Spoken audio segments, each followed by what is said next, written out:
India का medical system जल्द ही collapse होने वाला है। 9 मार्च 2016 को इंडिया की पार्लियामेंट्री कमेटी ने ये ओपनली एक्सेप्ट किया। जी न्यूज में पब्लिश्ड एक रीसेंट स्टडी के हिसाब से इंडिया में बस गेस करो कितने परसेंटेज सर्जरीज फेक की जाती होगी। Well, a freaking 44% surgeries fake की जा रही है। मतलब almost half of the surgeries completely unwanted होती है, सिर्फ पैसे कमाने के मकसद से की जा रही है। इसी रिपोर्ट ने इन सर्जरीज को बाइफर्केट करके भी बताया था कि कौन सी सर्जरियां हैं। इंडिया में होने वाले 55% heart surgeries, 48% uterus surgeries, 47% cancer surgeries, 48% knee replacement surgeries, 45% C section surgeries completely unnecessarily हो रहे हैं, सिर्फ पैसे ऐंठने के मकसद से। रीजन सिर्फ और सिर्फ एक, कॉर्पोरेटाइजेशन ऑफ हॉस्पिटल्स, यानी कि हॉस्पिटल्स को भी कॉर्पोरेट कंपनीज की तरह टारगेट और प्रॉफिट सेंट्रिक बना देना। एक काफी इंटरेस्टिंग रिसर्च पेपर है जिसमें रिसर्चर्स ने महाराष्ट्र के टॉप हॉस्पिटल्स के 43 specialist doctors, senior government x officials और कॉर्पोरेट हॉस्पिटल्स के मैनेजर्स को तक इंटरव्यू किया, ताकि वो इन हॉस्पिटल्स में जो कंपनीज की तरह ही टारगेट बेस्ड स्ट्रक्चर चल रहा है उसे पब्लिकली एक्सपोज कर पाए। And the results were shocking. So, सबसे पहले तो सैलरीज की बात करते हैं।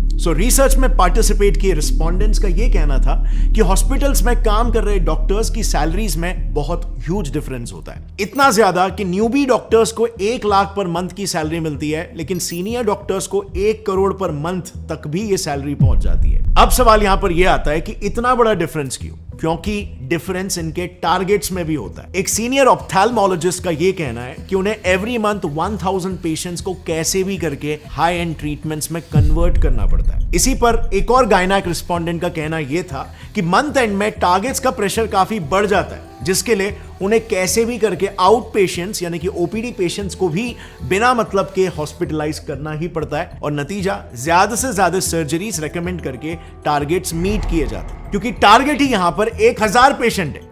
अब आप खुद ही सोचो, हर हॉस्पिटल में, हर डिपार्टमेंट, जैसे ऑप्थेल्मोलॉजी में ही ले लो, उसमें मिनिमम 5 से 6 डॉक्टर्स होते हैं और सबको सिमिलर टारगेट्स दिए जाते हैं। तो just imagine hospitals profit and our loss. And by the way, these targets are taken very seriously. उसी रिसर्च में कई सारे सीनियर डॉक्टर्स का यह कहना था कि अगर कोई डॉक्टर अपने टारगेट्स को लगातार 2 महीनों तक मिस करता है तो बिल्कुल कॉर्पोरेट्स जैसा ही उसको वर्बल वार्निंग मिल जाएगी या फिर एक मेमो दिया जाएगा, और उसके बाद भी अगर टारगेट्स मीट नहीं होते तो of course tata bye bye. So आप यहां पर देख सकते हो हॉस्पिटल इंडस्ट्री कैसे एक सर्विस इंडस्ट्री होनी चाहिए, जिसमें कस्टमर, पेशेंट टॉप प्रायोरिटी होना चाहिए, बट यहां पे प्रॉफिट टॉप प्रायोरिटी हो जा रहा है। और bye the way, in targets का ट्रैक भी हॉस्पिटल हायर्ड मैनेजमेंट प्रोफेशनल्स यानी कि एमबीएस, जो कि बड़े बड़े एमएनसीज में ऑपरेटिंग ऑफिसर्स, एग्जीक्यूटिव, सुपरवाइजर्स ऐसे काम करते हैं। ये लोग बकायदा डॉक्टर्स के इन टारगेट्स का ट्रैक रखते हैं, एंड ऑफ कोर्स यहां पर डॉक्टर्स भी उतने ही डेडिकेशन के साथ ये टारगेट्स को पूरा करते हैं, क्योंकि जैसे हमने देखा उनकी सैलरी बहुत ही हाई होती है। लेकिन